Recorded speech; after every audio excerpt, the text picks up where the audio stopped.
Demain 13 octobre, l'attention de la communauté internationale sera focalisée sur les catastrophes naturelles. Pour cette année, ce sont les besoins et compréhension des personnes âgées de ce phénomène qui constitue le thème de célébration. Et le ministre en charge de l'Environnement insiste sur l'importance pour les populations d'œuvrer pour freiner ces catastrophes. La journée internationale de la jeune fille a été, elle, célébrée hier 11 octobre.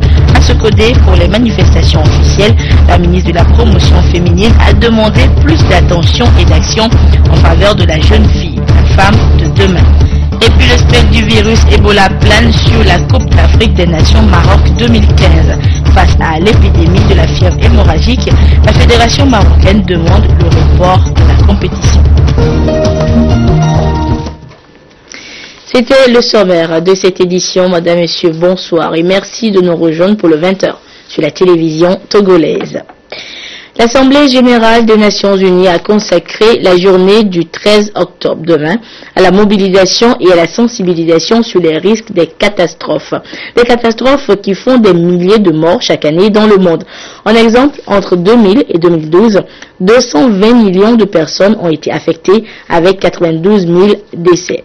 Le ministre togolais de l'Environnement et des Ressources forestières a dans un message appelé à plus de solidarité envers les personnes âgées qui sont à l'honneur cette année. Des précisions avec Christine Péchikialodé. Les populations du monde entier sont menacées par les catastrophes naturelles. Les inondations, les vents violents, les fortes chaleurs sont enregistrées ça et là. Le Togo a plusieurs fois enregistré des dégâts liés aux inondations et à l'irrégularité des pluies.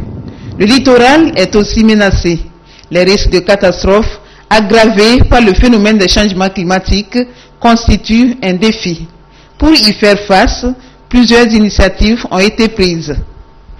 Pour la prévention des risques de catastrophes et l'adaptation au changement climatique, de grands chantiers sont entrepris sur l'ensemble du territoire national.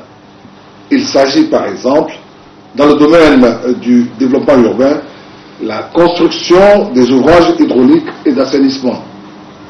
Dans le domaine de l'érosion côtière, des ouvrages de protection ont permis de stabiliser et de sécuriser des portions très menacées de notre côte. Dans le domaine agricole, des actions d'adaptation au changement climatique contribuent à réduire la vulnérabilité du secteur et par ricochet l'amélioration de la productivité. Le 13 octobre, journée consacrée à la prévention des catastrophes naturelles, appelle à la sensibilisation de tous les acteurs sur les risques, y compris les populations vulnérables. L'édition 2014 porte une attention particulière sur les personnes âgées, ceci pour une double raison. D'abord, les personnes âgées sont physiquement des êtres fragiles et parfois des personnes handicapées. Leur situation s'aggrave à la survenue des catastrophes qui nécessitent qu'une attention particulière leur soit réservée. Nul doute, les personnes âgées sont une banque gorgée d'expérience, de savoir et de savoir-faire qui peuvent être mis au service de leur communauté. Je voudrais donc, au nom du gouvernement, réitérer toute notre reconnaissance à tous nos partenaires techniques et financiers pour leur appui multiforme à accompagner le Togo dans ses efforts de développement. Les personnes âgées ne doivent donc plus être seulement considérées comme une catégorie sociale la plus vulnérable, mais surtout des acteurs avec lesquels la thématique de prévention des risques et de gestion des catastrophes devra être abordée à tous les niveaux d'intervention. Les catastrophes naturelles sont la résultante du mauvais état de Dame Nature. Et pour lui venir en aide, il a été réitéré au sommet sur le climat, le 23 septembre dernier, au siège des Nations Unies, la mise en place d'un fonds vert. Un fonds qui permettra de freiner les effets polluants sur le climat, surtout dans les pays en voie de développement. Et cette semaine, à Lomé, les organisations de la société civile se sont retrouvées pour donner des moyens permettant à notre pays, le Togo, de tirer profit de ce fonds vert. Ziara Alpha, Rachel Aoukou. Quel est l'apport des organisations de la société civile pour l'opérationnalisation du fonds vert au Togo?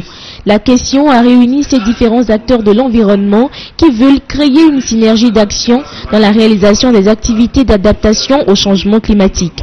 Il est question de préciser le rôle de chacun et son implication pour permettre au Togo de tirer profit du fonds vert, ceci par des projets concrets de protection de l'environnement.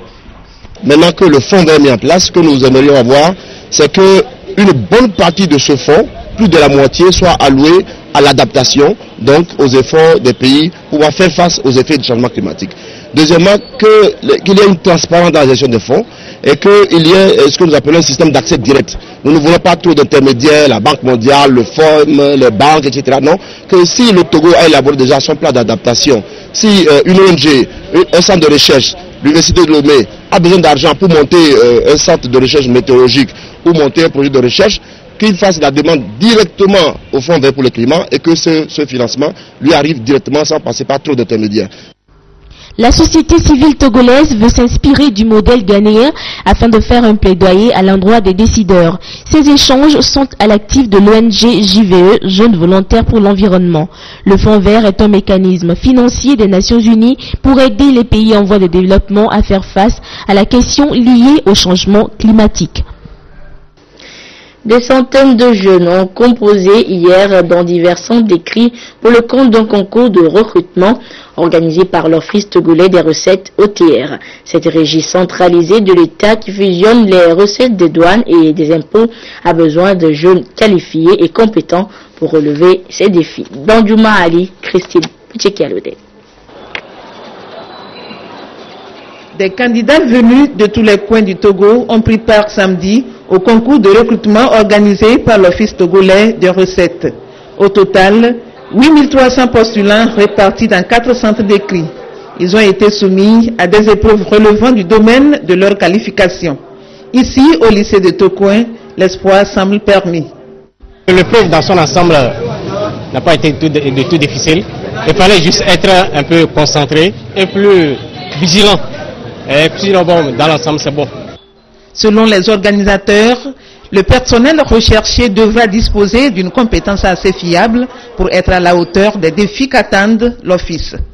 Les épreuves se sont déroulées dans très bonnes conditions et nous espérons au sein de l'Office togolais de recettes avoir à la sortie, à l'issue de ce concours, de très bons candidats. Nous espérons avoir des candidats méritants pour pouvoir venir étoffer le nombre afin que nous puissions atteindre nos objectifs. À l'issue de ce concours, 590 candidats seront retenus. Parmi eux, 230 seront affectés au commissariat des impôts.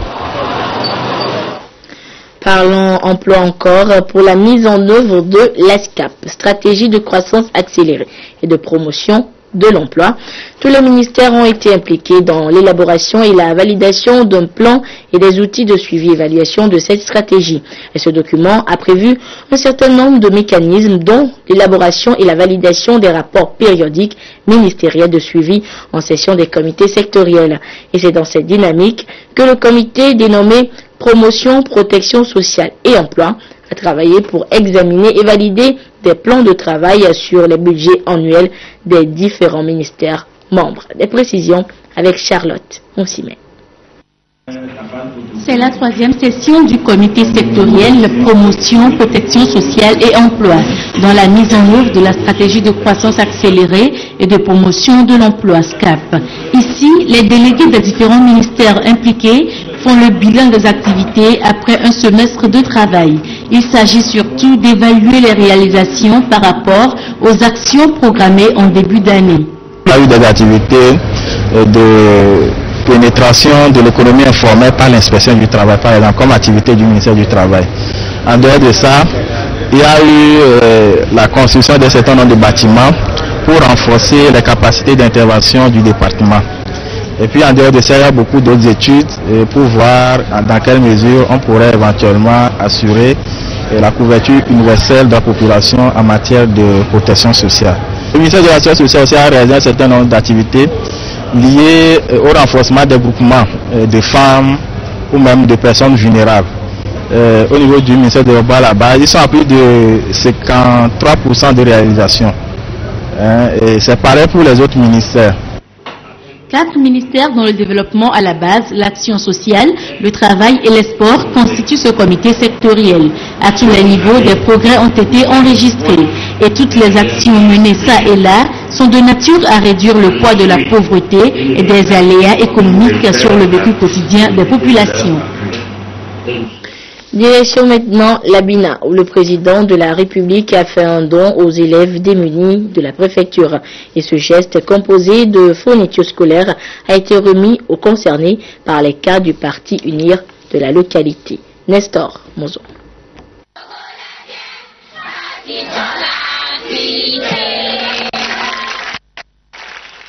Des cahiers à l'effigie du président de la République. C'est justement le chef de l'État, Faure Sosmona Nyazingbe, qui les a offerts aux élèves démunis des différents établissements scolaires de la Bina. Ce sont les cadres du parti UNIR de cette préfecture qui ont procédé à la remise du don aux bénéficiaires. Ceux-ci ont saisi l'occasion pour sensibiliser les élèves sur la maladie Ebola. Les mesures à prendre, les mesures élémentaires d'abord, comment se laver les mains avec du savon, ceux qui n'ont pas du savon, puisqu'on a parlé aux gens des villages les plus reculés, utiliser la cendre, éviter aussi de manipuler les animaux qui sont les foyers du virus à maladie Ebola, notamment les chauves-souris, éviter de manipuler, et même de manipuler, de manger. Et donc nous avons appelé à toute la population de la Bina à plus de vigilance. En dehors de cette activité, les cadres de la section Bina du parti UNIR ont rencontré les militants de base au centre des discussions la prochaine élection présidentielle. Les cadres de la préfecture se sont retrouvés pour réfléchir sur comment se mobiliser pour non seulement le développement de la Bina, mais aussi pour faire en sorte que la victoire aux prochaines élections présidentielles soit du côté du parti UNIR et de son candidat Faure Sosmona Nyazingbe. Donc voilà pourquoi nous nous sommes réunis pour affiner nos stratégies et avoir la maîtrise du champ politique. Les participants ont été conviés à partager les informations portées à leur connaissance et les dispositions à prendre avec les autres qui n'ont pas pu assister à la rencontre. Et ce geste de générosité du chef de l'État, président du parti UNIR, a été réitéré dans l'Oyoto. Et dans l'Anier, ce sont les responsables de la nouvelle jeunesse pour le soutien au président Faure qui ont volé au secours des apprenants démunis de la localité en cette période de rentrée scolaire. Comme pour Yves Abévivi. Un lot de fournitures scolaires pour venir en aide aux élèves nécessités de la préfecture de Yoto. C'est un don du chef de l'État Faure Sosmona Nyazingbe.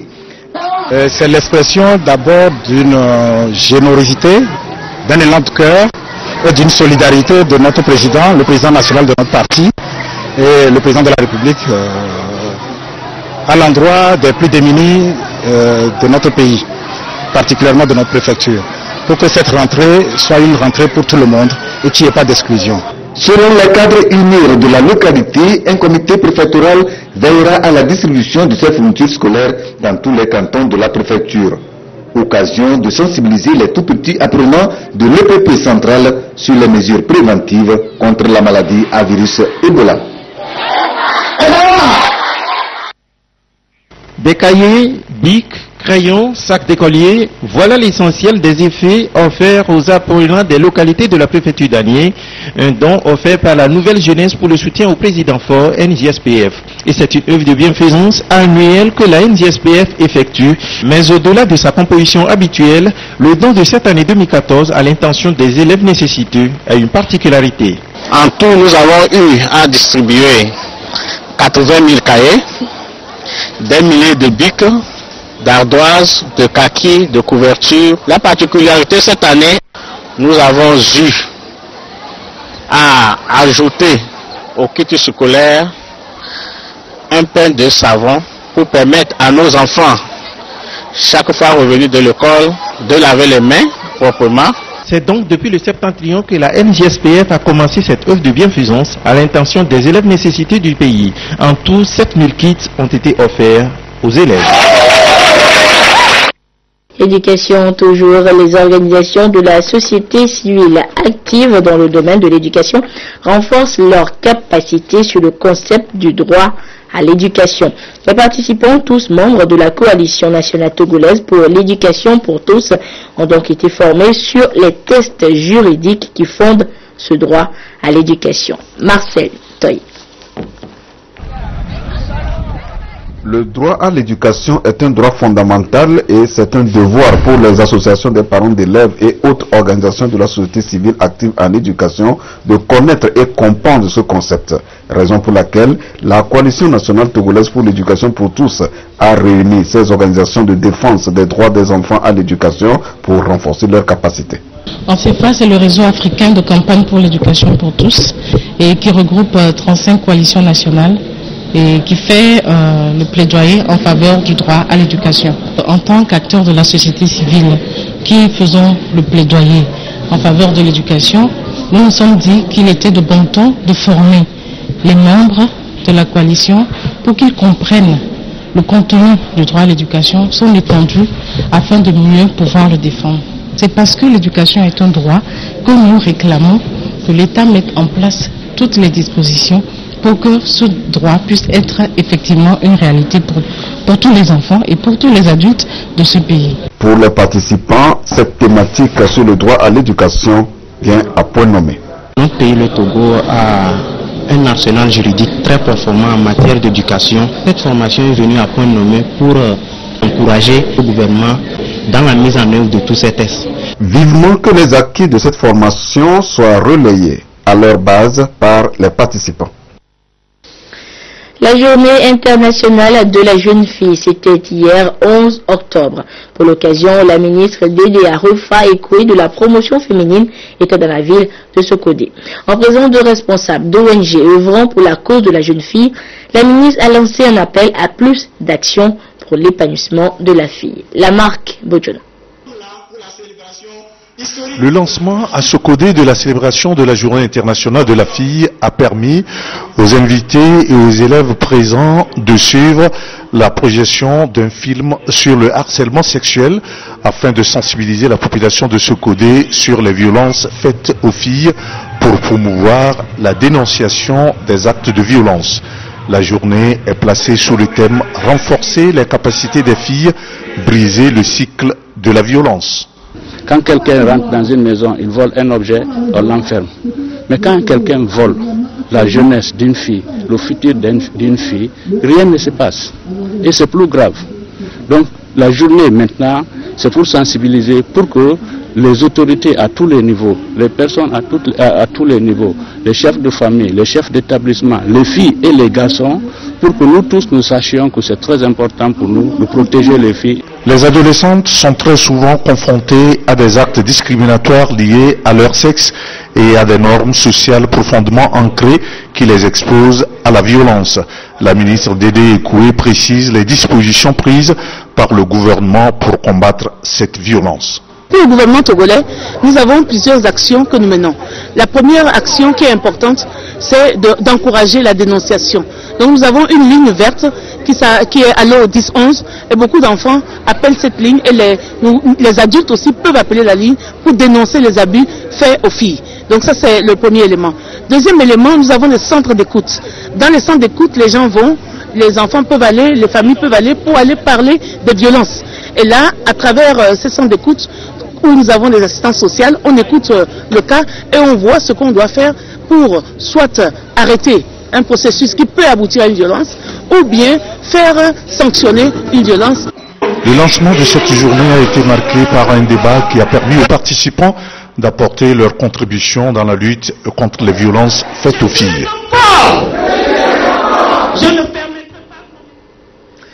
Au Nigeria, les près de 200 jeunes filles enlevées par les islamistes de la secte Boko Haram sont toujours introuvables. Voilà 6 mois que leurs familles sont sans nouvelles d'elles, mais ces familles ne désarment pas et restent toujours mobilisées avec le même mot d'ordre, Bring back our girls, ramener nos filles. Pas question de baisser les bras. Les familles de jeunes filles enlevées à Chibok, dans le nord-est du Nigeria, restent mobilisées et continuent de réclamer la libération des lycéennes. Plus de 200 filles âgées de 13 à 20 ans sont depuis 6 mois aux mains des islamistes de Boko Haram. Désemparées par l'inaction du gouvernement, les mères crient leur détresse. Si j'avais les clés pour trouver l'endroit où elles sont kidnappées, j'irais les chercher.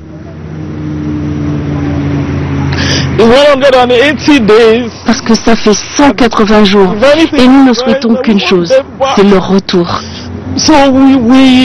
Alors nous demandons, nous supplions, nous implorons pour que tout soit fait, pour que les filles reviennent. Malgré une forte mobilisation internationale juste après l'enlèvement, aucune nouvelle des jeunes filles.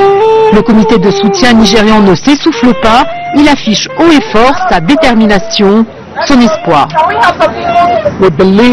Nous sommes convaincus que les filles de Chibok peuvent encore être sauvées.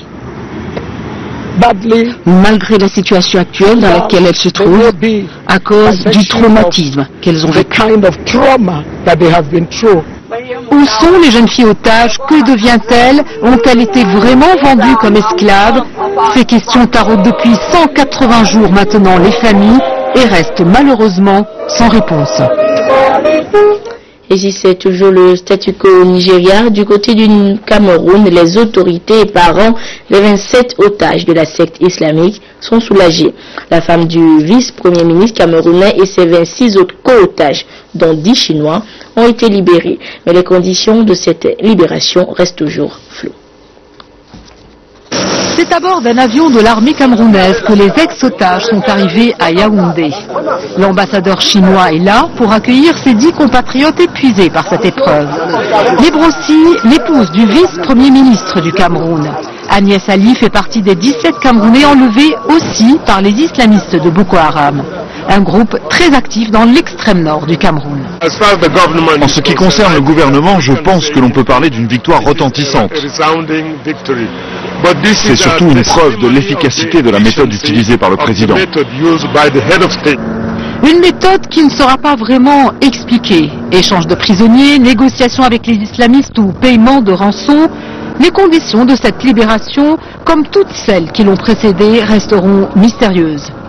Ces anciens otages s'en sortent relativement bien. Une dizaine de personnes avaient été tuées lors de l'attaque menée par leurs ravisseurs fin juillet à Kolofata.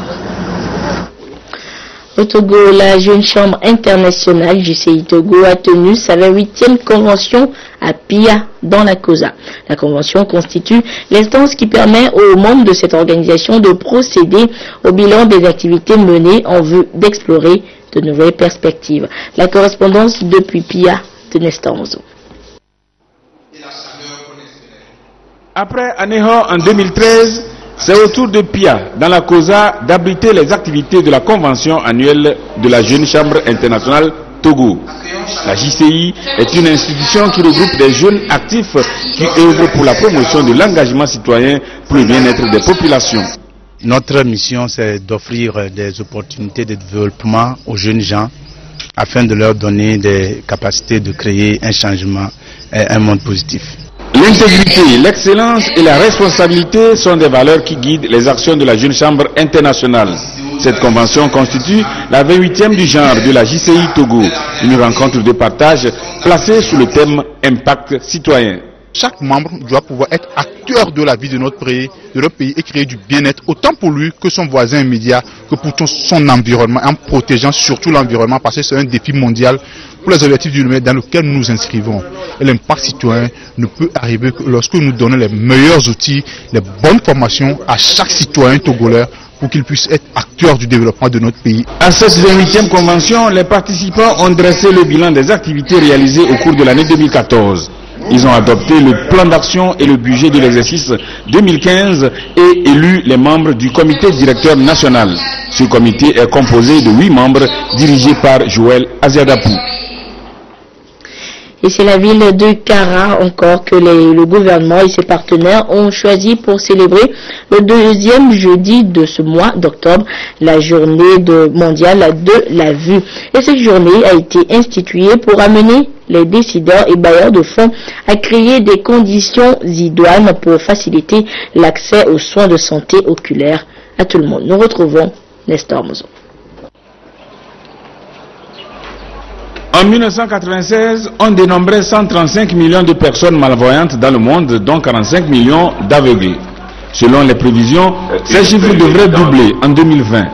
Face à cette situation, l'initiative Vision 2020, le droit à la vue, a été prise par l'Agence internationale pour la prévention de la cécité et l'Organisation mondiale de la santé. Depuis 2000, la Journée mondiale de la vue est célébrée le deuxième jeudi du mois d'octobre.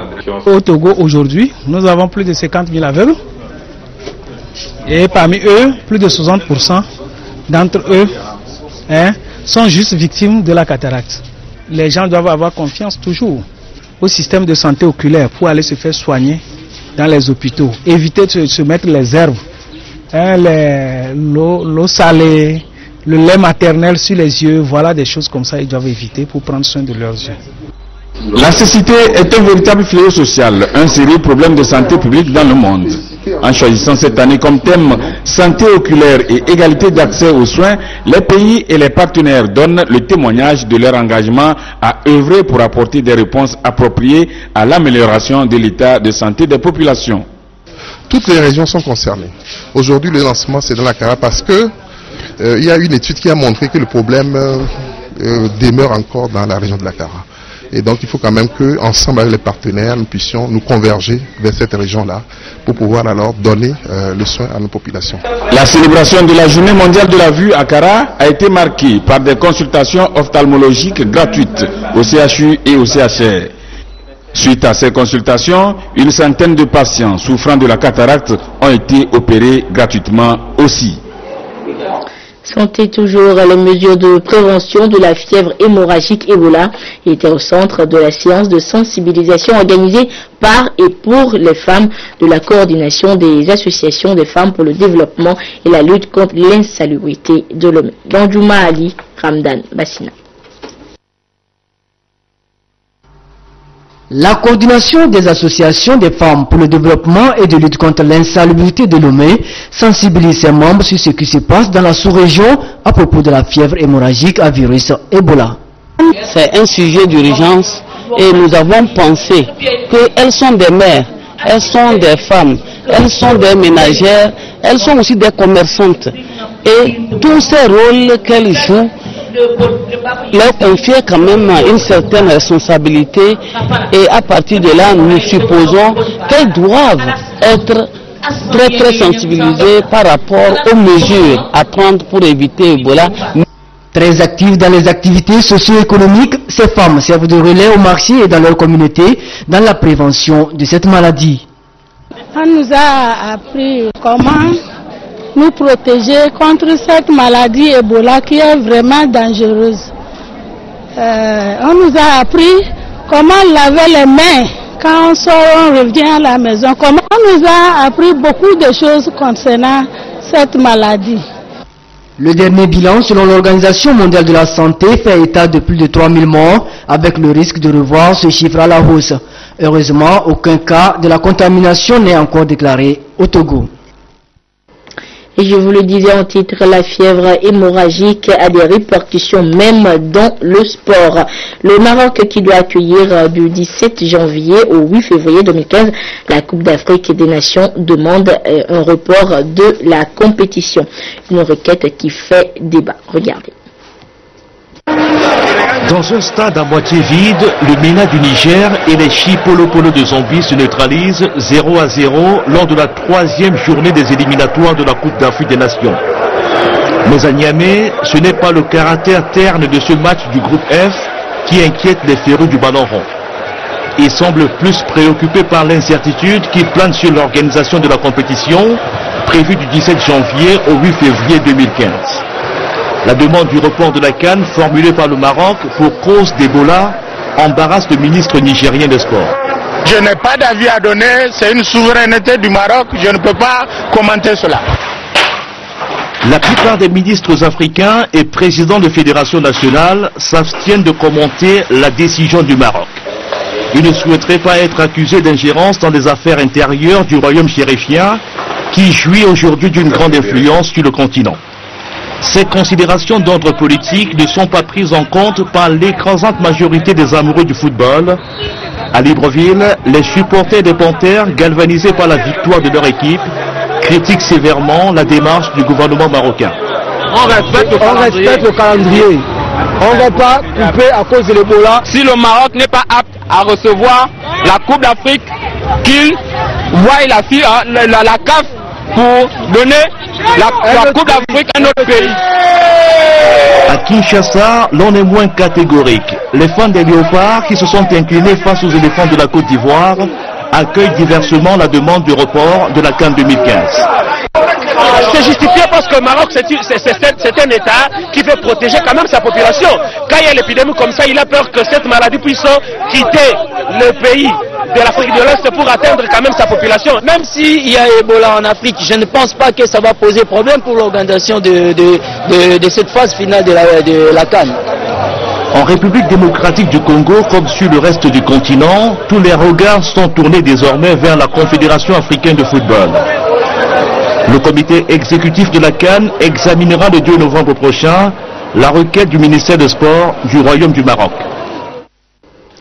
Et en attendant, les matchs de qualification se poursuivent et les éperviers du Togo se relancent dans leur poule.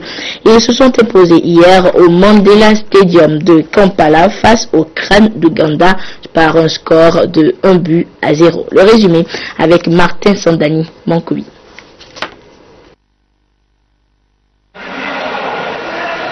Les éperviers du Togo n'avaient pas droit à l'erreur pour ce troisième tour des éliminatoires de la CAN Maroc 2015 face aux Cranes d'Ouganda au Mandela Stadium de Kampala. Dès l'entame de jeu, Cheikh Adebayor et ses coéquipiers ont plutôt observé leurs adversaires qui ont dépensé toutes leurs énergies sans pour autant trouver le chemin des filets. Aussitôt après ce round d'observation, les éperviers réagissent et à la 29e minute, suite à une maladresse de la défense adverse, le défenseur togolais Denis Kokou, qui était allé aux avant-postes, profite d'une faille sur le côté gauche et précipite le goal ougandais par un tir canon qui a même percé les filets. Suite à ce but, le réseau offensif des Cranes réagit sans pouvoir mettre les pendules à l'heure jusqu'à la mi-temps. À la reprise, les Cranes dominent la partie en multipliant plusieurs offensives sans trouver de solution. Et c'est sur un score final d'1-0 que les éperviers arrachent les 3 points de cette rencontre. On savait que ça n'allait pas être facile pour nous, c'est de garder toujours les 2 pieds au sol et de rentrer tranquillement et de continuer la préparation. Donc c'est vrai qu'il n'y a pas eu beaucoup d'espace. On a eu une occasion ou 2 occasions dans le match, on a concrétisé. Je pense que tout ce qu'il a dit, c'est qu'aujourd'hui on a été plus que réaliste. On a eu une occasion, on l'a mis au fond et on gagne le match 1-0. C'est ça une équipe et c'est ça une équipe du Togo doit toujours faire. Et maintenant c'est à nous de rentrer à le mettre tranquillement et se préparer pour le match de mercredi, comme je viens de le dire déjà ce soir. Les éperviers du Togo se relancent ainsi dans leur poule pour la qualification à la CAN Maroc 2015. Oui, un sentiment de joie parce que nous étions pratiquement désespérés après les 2 victoires. Mais aujourd'hui, nous sommes rassurés que le Togo et les éperviers se repositionnent pour la suite du tournoi. Le match retour se joue mercredi prochain au stade de Kégué où les éperviers attendent dans leur nid les Cranes d'Ouganda. Rendez-vous donc mercredi prochain au stade de Kégué. Et ainsi se referme ce journal. Merci à vous qui l'avez suivi où que vous soyez grâce à la télévision togolaise, la chaîne mère. Au revoir.